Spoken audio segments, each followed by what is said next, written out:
welcome to the 6th episode of the Roar Rundown Sports Podcast. I'm your host, Chris Gay, joined by my co-hosts, Zach Cloud and Weston Bailey. Thank you so much for being with us. And I can't believe it's already episode number 6.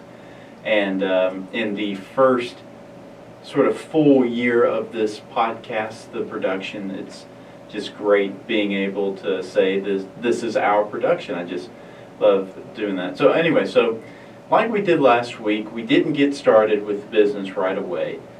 We came up with a couple questions sort of to kind of stir on, and so Weston, I know you had something for us to, some food for thought. I did. I do have a fun one, and it's not just sports related like this podcast is, but my question of the week is to you two is if you had an unlimited amount of money and you can make one upgrade to campus, what would that be? Whether it be a new soccer field or a Chipotle on campus or, anything for your satisfaction, with anything you could do.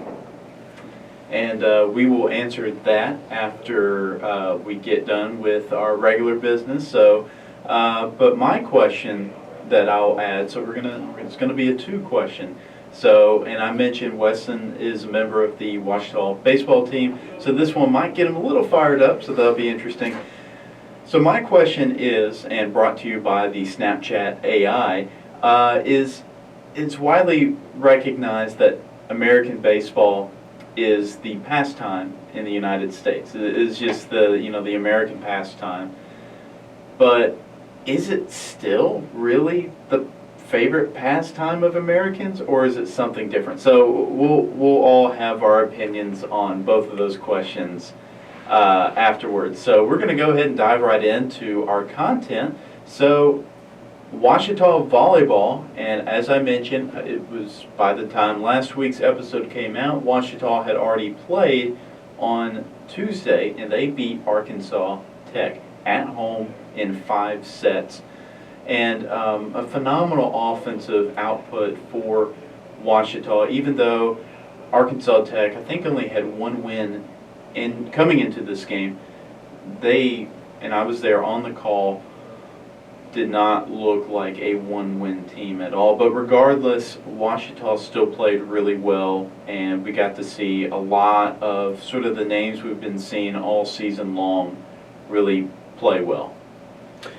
Yeah, credit to Tech. They played great against us, but Riley Brazil, she really kind of dominated them, and she led the way against them.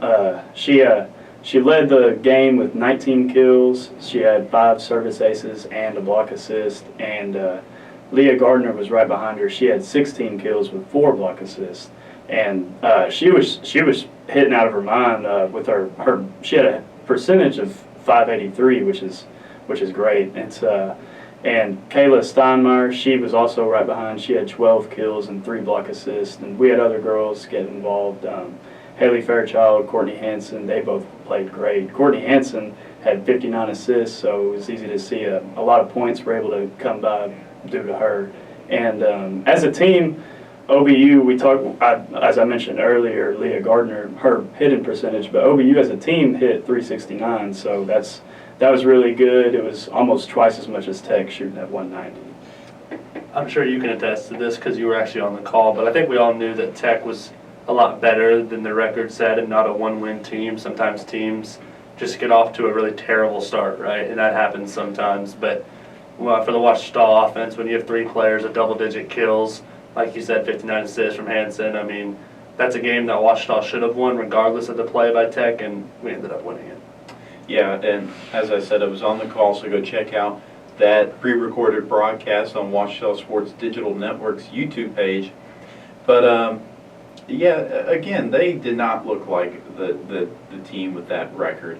But the reason why they had such a record was because it seemed like all night long when I was calling whoever was up to serve or whatnot, I usually like to sort of just recognize where they're from and what their class is, and I just kept saying freshmen, freshmen, freshmen, freshmen, and I was like, oh my gosh, how many freshmen are on this team? And I was like, okay, well, that's why they probably have this record. Not every team is able to have success right away with a lot of freshmen. And now Ouachita was a little different last year. They had all these freshmen come in, and they had one of the best seasons.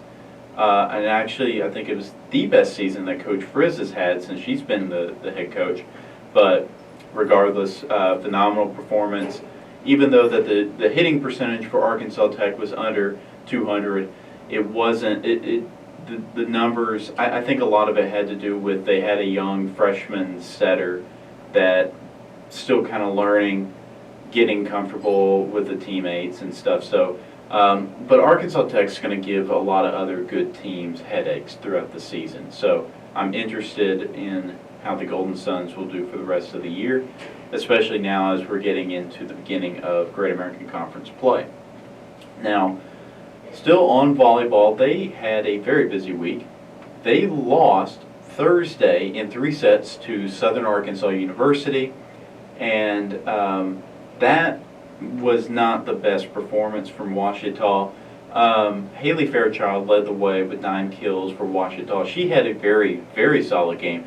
She's one of the most consistent players for Ouachita, has been in her 2 years now. She got busy around the net, had a solo block, 2 block assists, all while hitting over 60%. Emily Adams had 8 kills, and then Steinmeier had 5.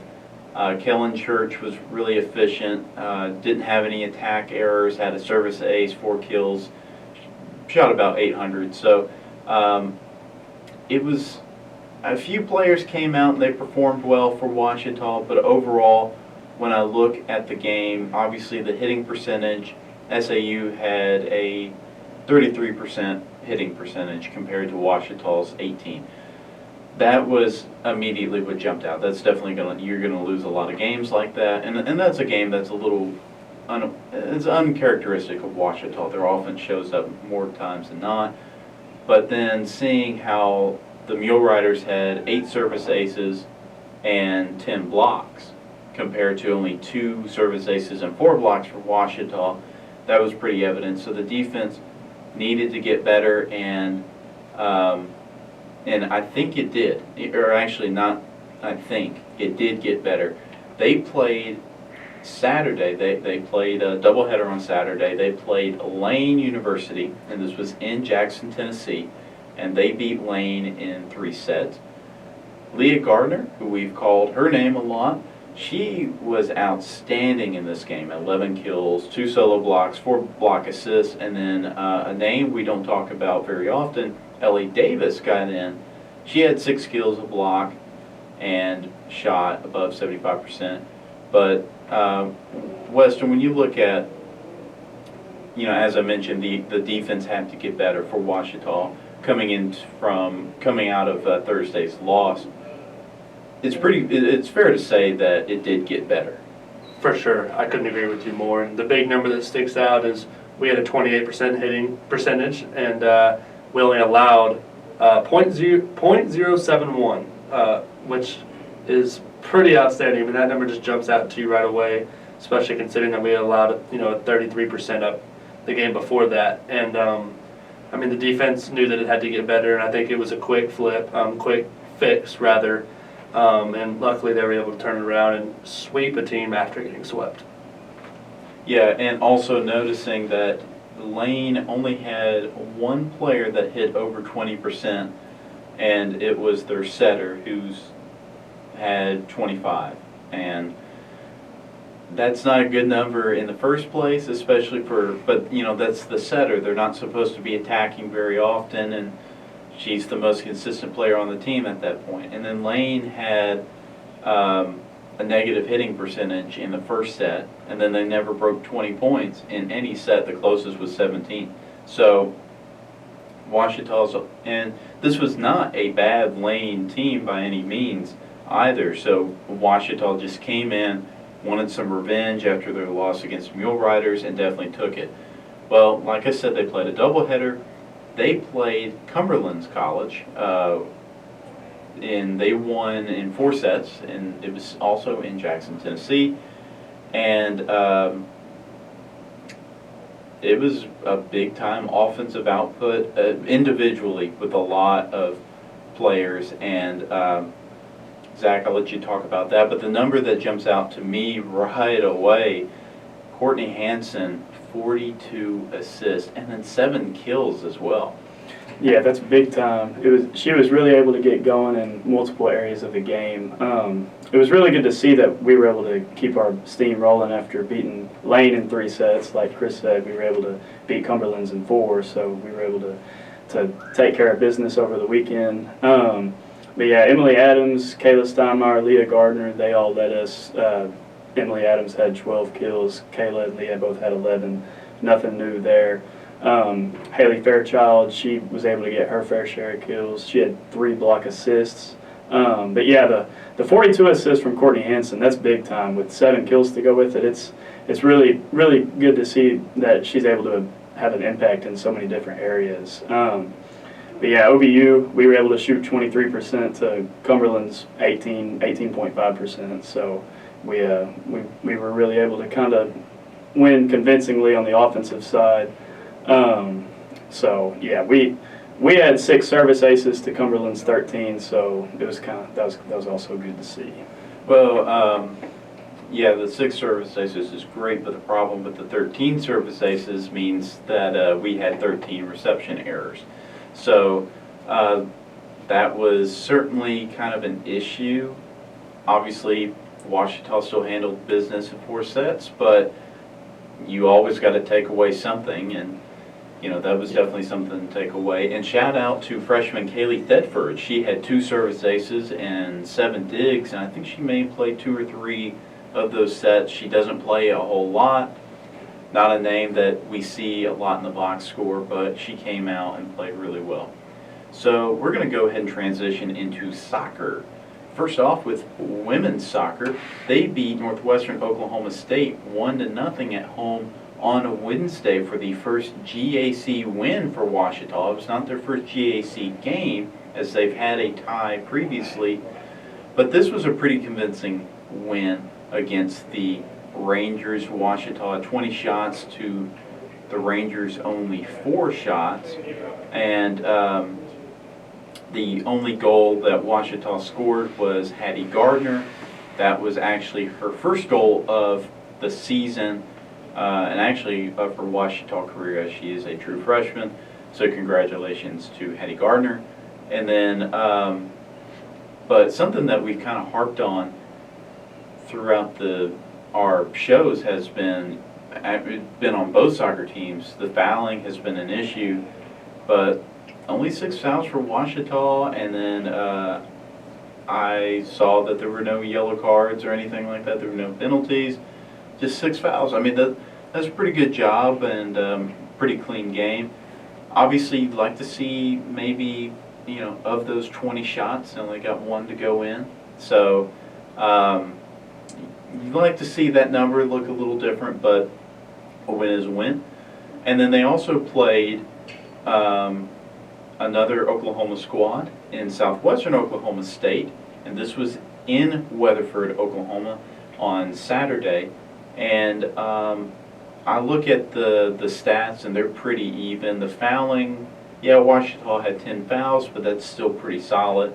But yes, they did win 2-1. And yeah, I mean, it was a pretty solid offensive performance for Ouachita. And I think that the most important thing for Ouachita in both of these games is that they've now proven that they can stay in and win close games, which is what you want to see from any team, any competitive team that you think has a chance to make a long run. And 2 wins by only 1 goal. I'm not exactly sure when those goals were scored throughout the game, but rather it was a late lead or an early lead and maintaining it. I mean, knowing that your team has the chemistry and the mental toughness to stay in those close games and not let anything get out of hand, and having the conviction to stay in those games is big. And a big part of being able to stay in games is obviously, like, if you want to be able to win a close game, you're going to need a good goalkeeper in case you go to PKs or in case it comes down to the wire. And Michelle Snow, she's proven she can definitely do that piece for us. She had 6 saves in this game alone, and she was able to grab her 30th career win in just her 5th season. So shout out to Michelle Snow for that. And then also, Jamie Fowler, she was able to score one of our goals this game, and which put her in the rankings for 3rd overall in the GAC in goals. So shout out to Jamie Fowler. Keep doing what you're doing. That's great to see. Yeah, Jamie was tied for, I guess technically she was still tied for 3rd place with a number of players with 3 goals, and then that one edged it out to get her to 3rd place. So to the other soccer squad, the men, so they are still looking for their first win of the season, but my gosh, was this week an improvement. Both their games ended in ties, but they weren't 0-0 ties. Their first tie was against Fort Hays State, and this was at home on Thursday, and they tied 2-2 against a pretty good Fort Hays State team. And 11 shots for Ouachita. It's higher than what we've seen in previous weeks, so that was definitely a good sign. And only 4 fouls for Ouachita, another very good sign. But then I look at Fort Hays State, 13 fouls was definitely sort of a problem with them, but they had 33 shots, 9 shots on goal, and they only got 2 to go in. I think that's just a testament to our goalkeeping and to our defense just around the goal and in general with some of our defenders. So, but we've mentioned that the offense has been sort of inconsistent throughout the season, but Evan Jordan, who is one of the leaders in goals for Ouachita last season, he had his first 2 goals of the season in this game alone, and both goals were in the second half. So they clearly showed everybody that they can sort of just come back despite a deficit in the first half and really make a statement coming into, they were trying to escape with a win. They didn't, let that 2-0 halftime deficit, stop them. Now they played again on Saturday at home against Newman, and they tied 4-4. And another similar number for Newman is 28 shots, 11 shots on goal. Now Ouachita had 14 shots and 8 shots on goal, but yes, 28 shots, 11 shots on goal, only 4 went in. Now the fouling was pretty even, 11-8, but Marshall Prather had 2 goals, which he's now up to 4 on the year. He's leading Ouachita in goals so far in the season, and Evan Jordan got another goal, and Daniel Mercado got his first ever goal now as a sophomore. And it's just, I know, it's not a loss, but it's not a win. So you're not satisfied with it, but man, this was such an improvement, and against pretty good teams too. So, but we'll go ahead and transition into something else. We are going to talk about the cross country team, both men and women. They competed at the Chili Pepper Festival at the University of Arkansas in Fayetteville on Friday, and our Jalon Davis got a chance to talk with one of the runners that was in Fayetteville on Friday, in Lawson Sanders. So we got the interview earlier, so let's take a look at that one. I've got to know you over about a year or 2 thus far, and I know you're on the cross country team and everything. And so how is that going so far? Yeah, so far we've had 4 meets. I've gone to 3 of them, and we're coming up on 3 weeks as of Saturday away from our conference championship race. And so right now, just kind of the way the season is you just have meets you go to and compete and try to beat some schools, try to just build as much as you can as a team and get prepared for like the championship races, which is conference championships, like with GAC, and then NCAA regionals, and then ideally try to get yourself to nationals. But we're about 3 weeks out from our conference championship, so it's going good. It's a good start to the season for both the guys and the girls teams, just trying to really stay healthy and kind of finish training hard. What made you choose Ouachita as your college? You know, it was honestly kind of a freak thing. I was about 3 days away from committing to another school, and had already had everything in line, and just we were supposed to have signing day about 2 days before the Ouachita coach reached out to me, and I had decided to not commit yet for signing day and just give it another week and see what God had planned and just kind of weigh my options. I was looking at another school, and I had a Coach Jones text me randomly because one of my buddies from high school was committing to run here, and he texted me about my race and asked if I wanted to talk about coming to school here, and so I told him no. and then he reached out to me another time, and then I was like, oh, I'll have a phone call. Talked to him on the phone. I was like, oh, this guy's kind of cool, and then talked to him on the phone again, and then told him, no, I'm good. I'll probably just go my own way. And then he talked to me another week, and then I was like, you know, my mom said, why don't you just go check out the campus and meet the coach? And it seems like a nice dude. It seems like a nice place. Like, and if if you don't like it, then you'll know that you're supposed to be at the other school. And I was like, yeah, you're right. So my mom and I came down on a visit, met the coach, met a couple of the guys that I'd be running with, and just kind of saw the campus and everything. And I left, and I was like, uh-oh, I might really like this place. And so I talked to the other coaches I was talking to and talked to Coach Jones, and I kind of just realized, like, this is where I was supposed to be. This is where I was being called to go. And I just kind of, I liked the distance from family. I think Arkansas is pretty. You know, I'm from Texas, and so it was just it was kind of a place, they were taking a shot on me, you know, and my times, which weren't super impressive in high school, and took a shot on me a little bit. So I kind of wanted to take a shot on my coach and trust because we were just starting the program. It hadn't been a team until the first year I came in. So that was kind of a rare occurrence. So you're currently in your third season, your cross country year. And how would you describe your career thus far? You know, you've had some experience in coming from high school into college. And like, how would you describe your journey?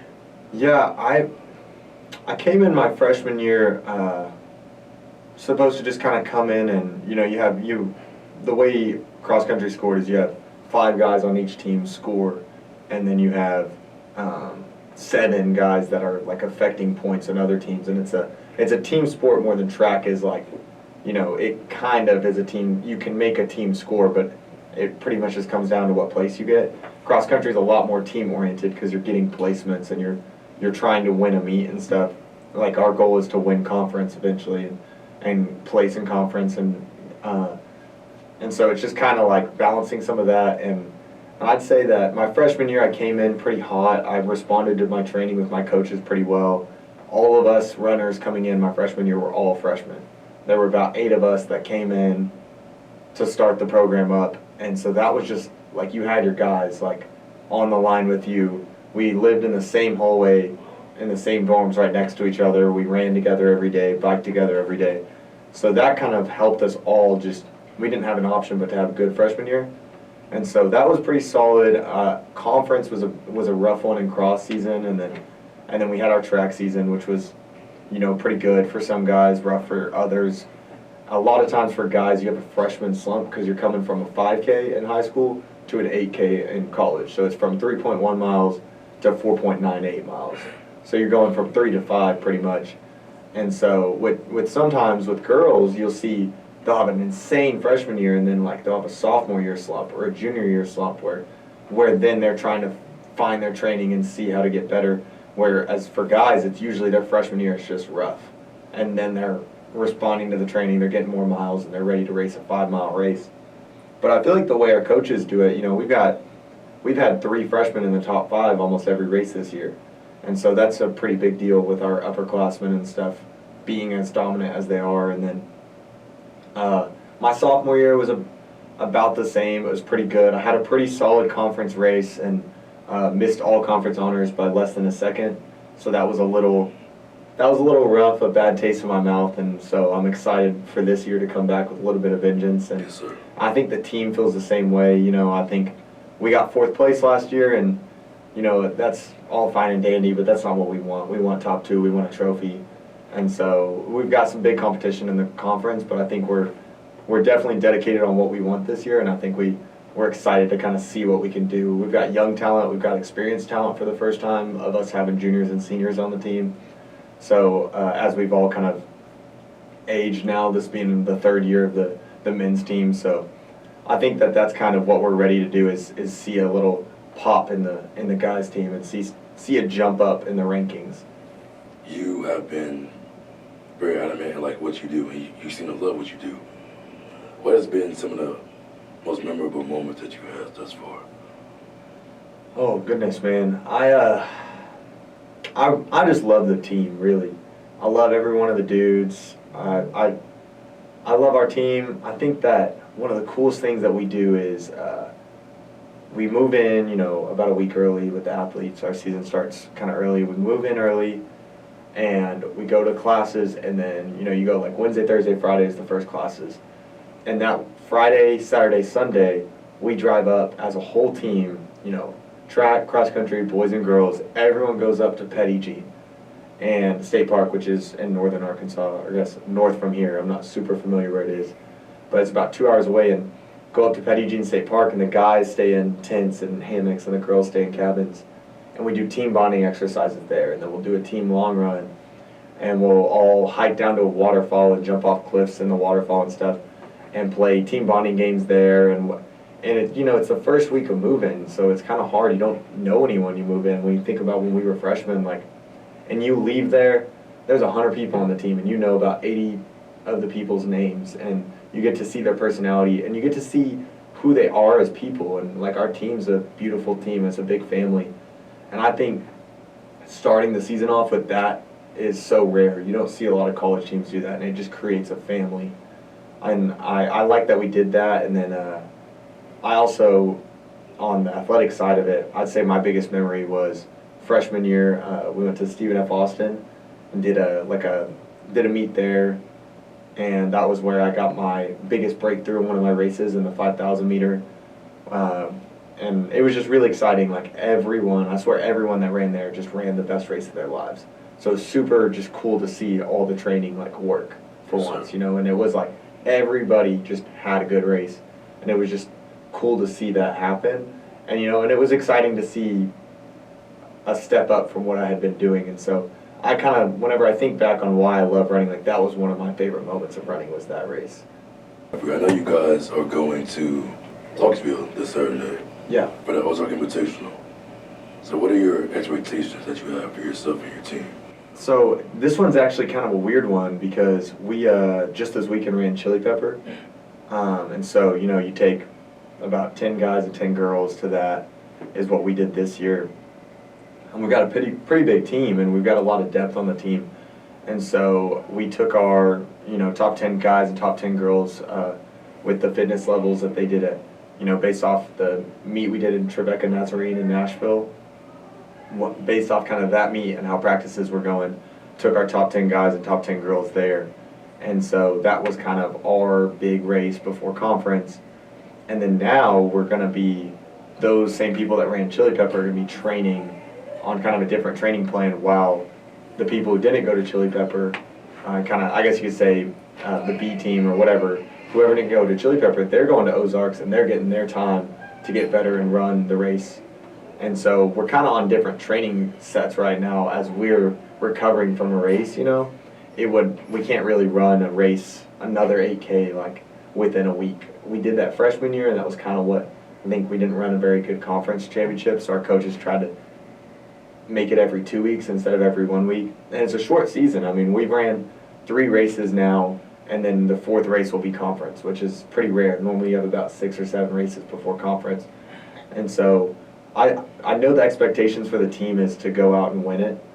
For both the guys and the girls team, there's going to be 10 teams there, some respectful teams there, but I think that we kind of are favored, and even with some of our guys that ran Chili Pepper not being there, we want to go and see the guys that maybe aren't normally racing in the top 10 of the race to go out there and get in the top 10 and get a medal and race in the front pack. And I think that'll be really good for their confidence going into cross country, because you never know what you're going to get. Your team's always, you might be second on your team one meet and you might be 8th on the other, so that's kind of a cool thing, that they get to race further up in the pack and see that before conference, get them some confidence boosting, and get them the race that we had at Chili Pepper, And so that'll be good for the guys and girls. And then as far as us that ran Chili Pepper last week, we've got a pretty hard week of training, some good workouts kind of based off of race paces and race simulated race practices, so we can kind of know what to expect for conference. But that's kind of a weird one that we're doing since I'm not going to get to run Ozarks. But I'm excited to see what our team can do with some of these guys that might be in the top 20. They're going to be able to, take 10 of us out of the race. They're going to be further up and get to race further up. And I think that'll be really good for confidence.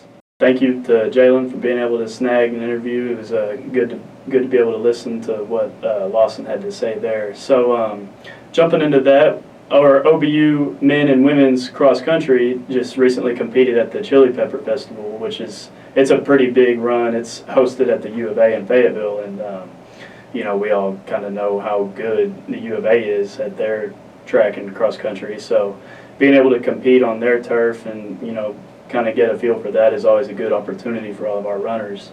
Our women, they were able to place pretty well. They placed 15th, but there was 34 teams competing, so good to see we were up in the top half of them. Some of the ranked teams that we placed behind were Western Colorado and Missouri Southern. They're both very well. We were also behind Oklahoma Baptist, but we also finished 2 spots ahead of Arkansas Tech. And we also finished ahead of Oklahoma, Abilene Christian, and North Texas. So they're notable schools. Good to see that we were able to beat them. Our top runner for our girls was Macy Cash. She ran 18:25 in the 5K, which gave her 65th place, which is very well. Mackenzie Davis, she was also not far behind her. She ran at 18:43 and was able to place 85th. And just 2 seconds behind her, Allison Hekuma. Sorry if I mispronounced the name, but she was able to place 94th, running just 2 seconds behind Mackenzie Davis. So it's good to see that our girls, they can they know they've got their times that they can run with each other, and they know who to pace each other off of to be able to compete well.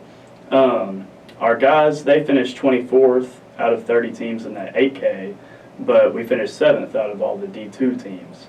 And we finished behind Oklahoma Baptist like the girls did, but we were able to finish ahead of Nwasu, and we also were ahead of Abilene Christian, Texas A&M Commerce, and South Alabama.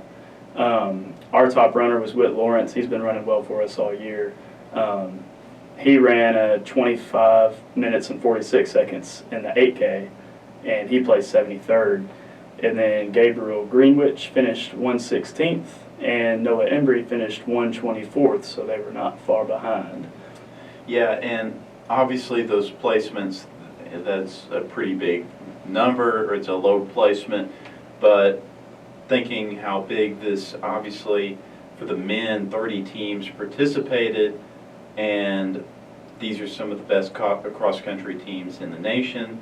Not just Division II, Division I, as you mentioned, we finished over, at least in men's, Abilene Christian, Texas A&M Commerce, and South Alabama. And then for the men, the University of Oklahoma, let's put an emphasis on that, Abilene Christian and North Texas. So these are all Division I schools, very respectable programs, and Ouachita Baptist University is finishing above them. So that's kind of a big deal. So the final event that went down this past weekend, Ouachita hosted Southeastern Oklahoma State at home in football, and they won 34-7, and that was a really good game. That first half was really good for Ouachita. The second half, not so much. Southeastern definitely, they couldn't get their offense going in the second half, but they definitely held their own on the defensive side. Kendall Givens was running all over them in the first half. He had 2 rushing touchdowns, 79 rushing yards, but he really struggled to get any separation in that second half. By then, Ouachita had a commanding lead, and there wasn't much that Southeastern Oklahoma State was going to be able to do about it. But we got to see a plethora of guys get some opportunities to go out and catch some passes from Riley Harms, One guy we've mentioned I think he's had a touchdown every game. I think so is too. Connor Flanagan. I mean, I know he led our team in receiving yards last season. I think he was maybe in the 700 range, which was solid. But he's probably going to be up at that point in just a couple weeks, and the season's not even halfway through. So he's having a fantastic season. Has emerged as a favorite target for Riley, and also I will note. At least the last time I checked, and this was heading into Saturday's game, Riley Harms was the most efficient quarterback in all of Division II.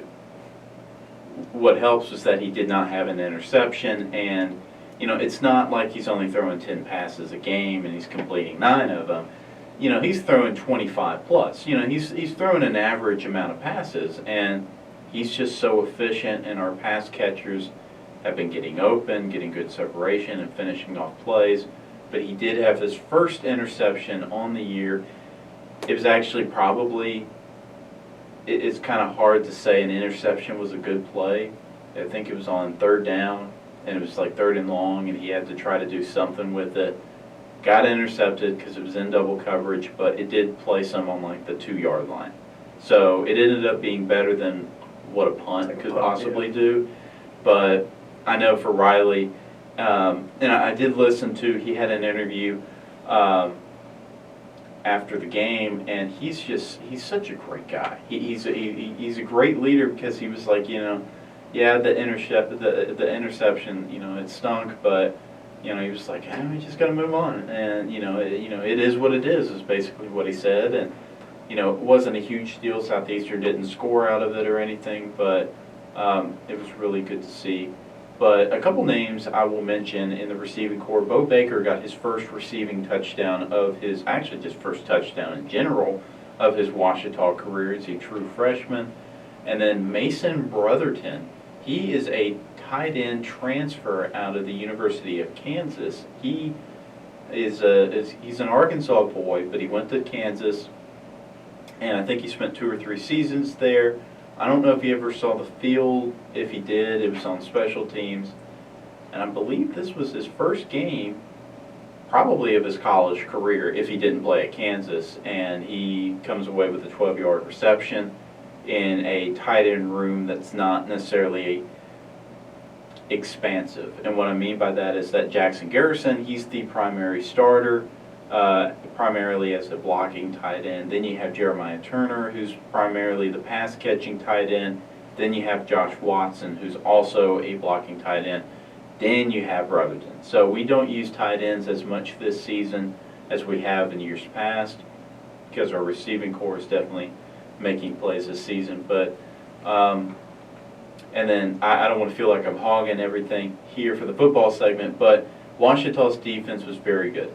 Bryce Fields is a solid quarterback for Southeastern Oklahoma State, but he had a difficult time. He had 133 passing yards, completing only 45% of his passes. He did come out due to an injury, and his backup played very well, connected on all 3 of his passes. But one of the big storylines that was talked about a lot coming into the game, Southeastern has the benefit of having one of the premier Division II wide receivers, and that's Marquise Gray. He's one of the most electrifying receivers in the conference and probably overall in Division II. And he's dealt with some injuries, but he was healthy coming into this game, and he was held to just 3 catches, 49 yards. So, and considering he had, I think, maybe 1 or 2 touchdowns in last year's game, it was really good to see that they kind of held him down. But guys, just talk about the defense. We got to see some guys really play well. Well, I think this is the first week we can really say that our offense didn't explode, right? And that's going to happen. Our offense isn't going to be electric every single week. And luckily our defense was there to pick up our offense back, right? I mean, our defense has played well every single week this year. But when your offense is scoring, 40, 50 points a game, they could have afforded to slip up, which they didn't. But they could have afforded to slip up. But when they really needed to show up this week, they did. And it's not like Ouachita played bad on offense or anything like that. It's still scoring 34 points. But Riley being held under 200 passing yards, Gibbons held under 100 rushing yards. I mean, it just wasn't what necessarily we expected from them, but the defense, golly, man, I mean, people flying all around the field. Josiah Johnson with 7 tackles, Dawson Miller with 5 tackles, Mario Jr. with a tackle for loss, Trey Proctor 4 total tackles with a tackle for loss, Jackson Carter 3 total tackles, 2 tackles for loss including a sack, and Mikey Gonzalez with 3 total tackles and a sack. And I think the big thing, like you said, is holding their quarterback, Bryce Fields, to under a 50% completion rate, which I think is tremendous for, we talk about it every week, our young secondary, and they just continue to show off week in and week out. And, being able to contain a true number 1 receiver like Gray is, I think is a huge testament to that secondary. Our front seven, our front seven's always really great against the run. We're always able to create pressure, but I think having the defensive backs that we have is such a luxury. Like what Weston mentioned earlier, Mario, he had a great game, and Steven, having Mario and Steven at corner 1 and 2 is awesome. Like we saw with Marquise Gray, they were really able to contain him. And then having the safeties that we've got, we always have Josiah Johnson back there, Trey Proctor, Kenza Jones. They're all guys that, they could win GAC Defensive Player of the Week any given week, given their level of play. So having all those guys in the backfield is really, really a nice luxury to have when it comes to containing the pass game. Yeah, I totally agree there. And then, of course, Josiah Johnson is consistently one of the best players on Ouachita's defense, maybe the best player. But so we'll go ahead and move on to, we'll mention the team records of every team that has a record so far this season. So football is 5-0 after their big win, and then they will play East Central next week. Men's soccer still looking for that first win, but they do have 3 ties as well as 6 losses. They have 1 loss and 2 ties in Great American Conference play. Women's soccer have not lost a game yet. They do have 5 wins and 4 losses, 2 wins and 1 loss in conference. And then volleyball, they're still trying to fight and get over to that going better than 500 record. They're 9-10, 2-3 in the Great American Conference right now. So we did this. We started this last week. We just mentioned some players that we thought were kind of big this week, and I'll go ahead and start us off. So one guy that has impressed me the last couple weeks, and definitely impressed me this week, his name is Jackson Carter. I did not think I would be talking about Jackson Carter this season, and he was really just listed as a linebacker last year, played mostly special teams. This season, he's like a number 2 defensive end, and having Chance Taylor and Mikey Gonzalez is huge for Ouachita, plus Matthew Burton and Melvin Convinda. But Carter definitely came in, and he just showed off his quickness and athleticism right away. Had a sack in another tackle for loss in this game, and it's just always he's sort of an undersized edge rusher. I noticed on that sack play, he was just one-on-one with the tackle, the left tackle, who is significantly bigger than him, and he just said, move, and he got to the quarterback. And that's just a luxury for Ouachita to have, and just continues to show he's one of those guys that benefited from that big win against the Rangers in week 2, and he hasn't looked back ever since. So what about some impact players of the week for you guys? I'm going to head over to the men's soccer team, actually. Evan Jordan getting his first 3 goals of the season all in 1 week. I mean, that is just, have yourself a week there, sir. Obviously, the teams weren't able to come out with the win in either of those games, the 2 ties, but golly, getting 3 goals in 1 week, how about a boost of confidence for you moving forward? I'm also going to have to go with our men's cross country team and Whit Lawrence. He has been great for us. I'm going to have to give him my Tiger of the Week. Yeah, he's been one of our top runners all season long, and I know he's going to keep doing nothing but improving. And like we mentioned earlier, he was able to run his 8K in 25 minutes, 45 seconds, which placed him at 73rd out of, I believe, out of 30 schools, out of 30 teams. So he was able to have a great week, and we know he's going to do nothing but continue to improve. Well, we'll go ahead and move on to our Tiger Prowl preview, trying to wrap this up. So, Ouachita Volleyball will play, and I say this every week, it'll be continue to be the same. By the time this episode comes out, this game would have already happened, but Ouachita will host University of Arkansas Pine Bluff Tuesday at 6 p.m. Arkansas Pine Bluff, Division I, but they are 2-13 this season, and but they've played a couple. They've lost their last 4 games, but they have already played against a GAC competitor in Arkansas Monticello, beat them in 3 sets. Ouachita also beat them in 3 sets. Should be an interesting game. Tuesday, I should be on the call for that one, so take a look at that. And then women's soccer will host Oklahoma Baptist University, a GAC competitor. Oklahoma Baptist is 2-6-1, 1-1-1 in Great American Conference play. The last game they tied against East Central. Ouachita men's soccer, they will host Rogers State this Thursday. Rogers State, very solid team. They're 5-2-2 this season, 2-1 in Great American Conference play. But they also beat number 16 Northeastern State at Northeastern State's house, 1-0. So that's definitely something to keep in mind. Yes, the record's great for Rogers State, but knowing that they beat a top 20 team in the country, that's, it's going to be an interesting one for Ouachita, and if they're able to get their first win of the season, that would be huge over a good team like that. Ouachita Swim and Dive had their alumni meet this past weekend. Well, now they will host their first meet of the season, and they will host Oklahoma Christian University Thursday at 4 p.m. Ouachita Volleyball will also play again. They will play Southwestern Oklahoma State this Friday at 5 p.m. The Bulldogs are 8-4, 3-1 in Great American Conference play, and they've won 5 of their last 6. So it's definitely going to be a good test for Coach Frizz's group.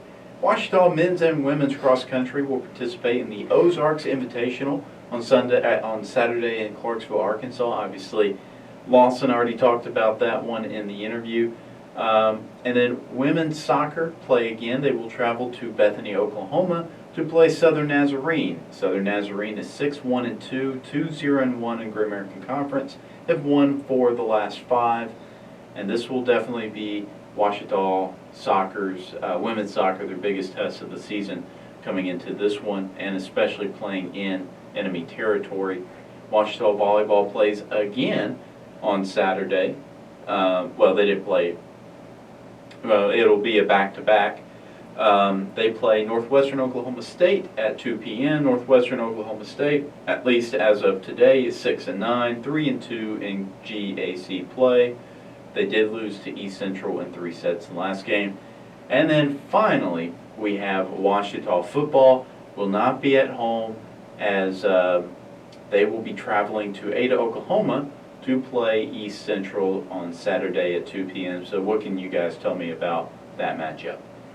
Well, looking at last year's matchup against East Central, I was actually on the sidelines for that game. It was an extremely close game. I think it actually came down to the 4th quarter. The final score ended up being 28-18, but if I remember correctly, we had a touchdown and waste time in the last minute of the game. So it was a 3-point game, essentially all of the 4th quarter, and East Central was right there with us. And I believe East Central actually made it further in the playoffs than we did last year, having, I think, their best season in honestly a really long time, which I think actually allowed a lot of their coaching staff to get offered bigger jobs, because I'm looking at their coaching staff right now. They have an interim head coach, John Latrena is their interim head coach, and then they have 3 graduate assistants, all at skill positions. And William Christian is the running backs grad assistant coach, Broderick Odom is the graduate assistant coach for the outside linebackers, and Emilio Davison is the graduate assistant coach for the tight ends. I think it's just highly unusual that you see an interim head coach as well as 3 graduate assistants on your coaching staff. So obviously it's a very, I don't know about John Latrena's coaching history, but I do believe it's just a very experienced coaching staff, and it'll be interesting to see how that faces off against a very experienced coaching staff in Ouachita. Well, so I don't always have a lot to talk about for the GAC Overachiever segment.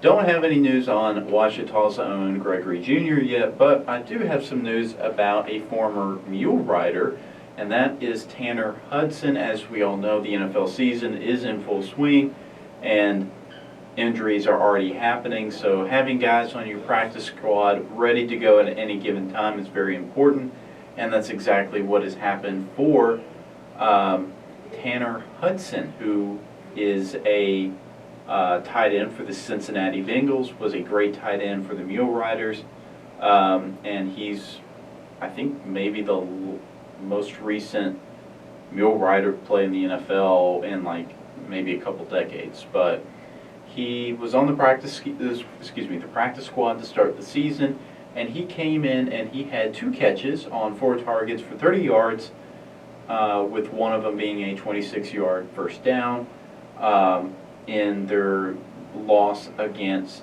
the Rams. And a lot of this had to do with the fact that their starting tight end, Irv Smith Jr., he had a hamstring injury. So Hudson's gotten the opportunity, gotten called up from the practice squad, and has made the most of his opportunity despite the offense not looking very good. I think fantasy fans would definitely know how poorly that team played, but regardless, Tanner Hudson made the most of his opportunities. All right, so before we end everything, we got to go back to those questions. So, Weston, remind us what your question was again. My question was that if you had an unlimited amount of money and you could make one upgrade to our campus, what would it be? And I think I'll take the privilege of starting us off. I'm biased. I'm a baseball player. I think we've established that already. So I think my pick will definitely go down to Rab Rogers Field. And I think I would pick putting lights in at our stadium at Rab Rogers Field. I think it would be absolutely electric to be able to play night games there. I think that it would allow more students to come out to games because they wouldn't be during the day, per se, and during classes and such like that. And I think that for me as a pitcher, pitching under the lights, it really doesn't get any better than that. And so I hope that Ouachita's able to get those pretty soon. Honestly, I gotta agree with that. I did not know that y'all didn't have lights. That's something you learn something new every day. But yeah, a baseball game is only as good if it's played at night, frankly. But yeah, Agreed. I gotta say, I knew what my answer was gonna be as soon as I heard the question, but I know Ouachita recently, or just a couple months ago, our Tacos for Life just opened up. But I would implement a Panda Express also in the student center. Because I gotta say, Panda, that's probably one of my go-tos to go to when it comes to food, and we all know how much all of us love food. Like I was in Benton this past weekend, and I actually got the privilege to go to Panda over the weekend. There you go. Always one of my go-to places, so that would definitely be something that I'd put into Ouachita. Also, SAU, that's one of the only things I'm probably jealous about when it comes to SAU is they've got a Panda on their campus. Really? Yeah. I did not know that. Wow. Okay. Well, Ouachita needs to step its game up. So you heard that, Dr. Sells. Oh yeah. Well, yeah. I mean, the closest one is Benton, Probably. So, Yeah, I think so. Yeah. Okay. Well, mine was, I think, and this has nothing necessarily to do with how volleyball is played, but I think the Sturgis Physical Education Center, otherwise known as SPEC, I think it could use some upgrades. And they recently just got some those big industrial overhead fans. Yep. And those really help because it would get very stuffy and very humid in there. So it helps with the airflow. But the floor, I think, needs to be replaced. And then they have some occasional ceiling issues. So leaks and I think it's just in due for some upgrades. So, but otherwise, because I like to go in there at night, play some basketball, and it's great to play pickup games, and it just needs a little love, frankly. So, but all right. So I'll remind everybody what my question was. My question was, okay, baseball is widely considered is America's favorite pastime, but Zach, I'll ask you first, so Weston, you can think about your answer. Do you think it's still the pastime? Yeah, well, I know obviously when it comes to football and basketball, they've grown tremendously since, decades ago, as whenever baseball was established as America's sport. But I'd like to say I'm kind of old-fashioned, so even though I prefer football and basketball over baseball, I still respect baseball, and I still probably have to pick baseball as America's sport just because of the background and the history to it. I think it's kind of hard to take away from that, and it's just I feel like a lot of people still love watching baseball, so they definitely give credit where credit's due. Well, and I'll let you answer last, but personally, I think it's not. And I think a lot of it just has to do with the fact that football has just grown over the last It's big. several decades. And I'm not just talking about the NFL, I'm talking about college football. I mean, I'm a basketball guy, so I would like to say that, yes, basketball is one of the fastest growing sports in the world, but it has not gotten to the level of baseball or football. But I think even just based off the media coverage for football, you see a lot more about football going on. I mean, heck, there's no baseball game that's being played in the Toy Story animation, like the That was Jacksonville something. Jaguars and the Atlanta Falcons. That was interesting. I enjoyed that, but it just seems like there's more media coverage around the NFL. There's a lot more storylines. I mean, heck, that Travis Kelce, Taylor Swift storyline is like taking over the country. world, the whole Yeah, world. so, and frankly, we're not hearing much with baseball. Chris, as much as it pains me, I think I'm actually going to agree with you. Okay. Only second to football now. I think that you're right. And I think we're all three big media guys and love covering, all kinds of sports. But I think that football right now is just so covered. And I think obviously the NFL, you got things like fantasy football. There's all kinds of stuff going on. It's really easy to get caught into things. Now you have the whole Taylor Swift army coming over, cheering for Travis Kelce, stuff like that. But then when you look and you go down to college football, you look at what Jalon Sanders for Colorado is doing for college football. Just completely reshaping the sport. I think his son is like the number one paid NIL player, in all of college sports, closer upward, north of like $5 million for a college athlete, which is just absurd. But I do want to, spotlight a little love to baseball. I think that for a few years it was going downhill, and I think that was widely recognized across the league. So I think that MLB now is trying to do things to draw fans back in, like we have games in other countries now. Obviously, a few years back, the Yankees and White Sox played a series on a field called the Field of Dreams, which is a really famous baseball movie for those that have seen it. There was an awesome game played there that ended in a walk-off home run by White Sox shortstop Tim Anderson. And then you have all the rule changes that came to baseball this past year, like the pitch clock and bigger bases and things that I think will make it, and this is nothing against casual baseball fans, but there are rules being changed to accommodate to more casual baseball fans to bring them in to enjoy the sport even more. So as much as it kills me, I think that baseball comes up in second place in this conversation, but I do think that we're still headed in the right direction. Well, Zach, you were the lone wolf in this situation. But, well, thank you for tuning in to this week's episode of the Aurora Rundown Sports Podcast. Tune in next week where we have a lot to talk about again, and we'll have plenty of new things outside of Ouachita athletics to talk about. But if you have an opinion about some of the questions that we've talked about today, make sure you do a comment. I've never asked for any comments, but would love to see some responses. So, but anyway, thank you for tuning in, and go Tigers.